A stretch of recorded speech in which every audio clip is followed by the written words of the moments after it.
साथीहरु, यदि तपाई आफ्नो वाइफाईमा म्याक एड्रेस कसरी राख्ने वा एड गर्ने भनेर चाहनुहुन्छ भने आजको यो भिडियो तपाईको लागि हो।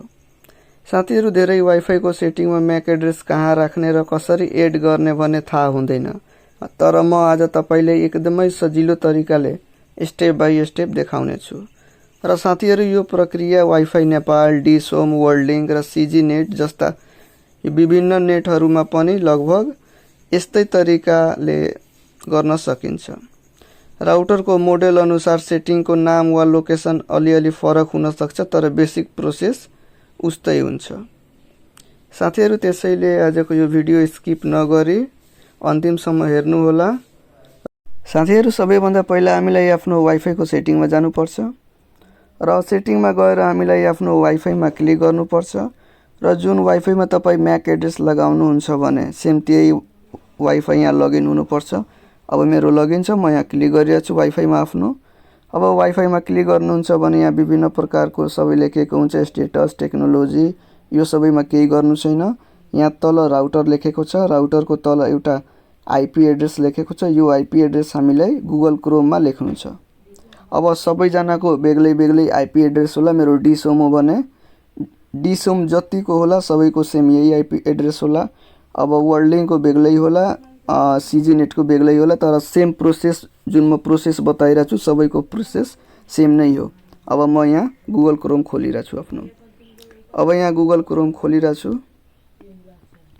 अब यहाँ 168.18 अब यो मेरो खोल्यो। अब म आफ्नो यहाँ लगइन गरिरहेको छु, तपाई आफ्नो लगइन गरिलिनु होला। यदि तपाईले यसको पासवर्ड थाहा छैन, बिर्सिहाल्नु भछ भने म एउटा भिडियो बनाएको छु, त्यो भिडियो हेरिलिनु होला। यसको लिंक म डिस्क्रिप्सन बक्समा हाल्दिन्छु।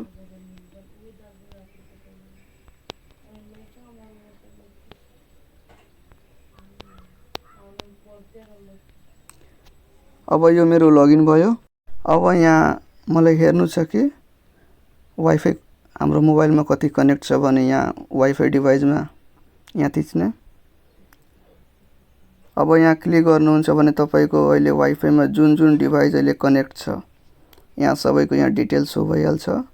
अब मलाई यहाँ यो जुन छ ओप्पो A5 यसमा म्याक एड्रेस लगाउनु छ भने यसको यहाँबाट यो म कपी गरिलिन्छु। यो कपी तपाईले गरिलिनु छ र अब यहाँ एडभान्स जुन सेटिङ लेखेको छ यहाँ एडभान्स सेटिङमा आउने र यहाँ आएर यहाँ सेक्युरिटी लेखेको छ यहाँ क्लिक गर्ने। अब यहाँ म्याक फिल्टरिङ लेखेको छ यहाँ क्लिक गर्ने।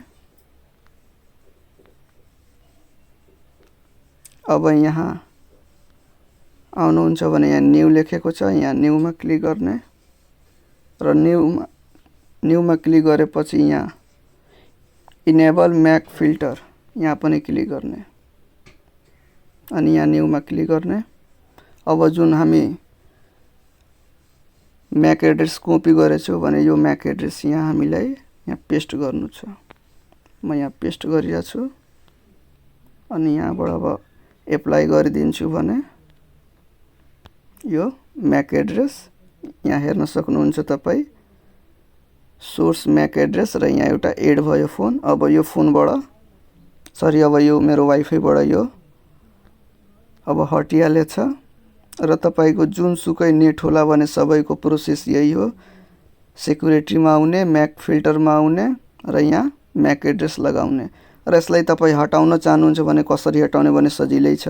यहाँ क्लिक गर्ने यो बक्समा यो जुन सानो बक्स छ यहाँ क्लिक गर्ने र क्लिक गरेपछि यहाँ डिलिट को अप्सन छ यहाँ डिलिट गरिदिने। अब यहाँ सोध्छ are you sure want to delete the Mac filter rule भने यहाँ ओके गरिदिने। अब यो हटिहाल्यो। साथीहरु, तपाईले हाम्रो भिडियो राम्रो लाग्यो भने हाम्रो च्यानललाई लाइक, शेयर, सब्स्क्राइब गरिदिनु होला। धन्यवाद।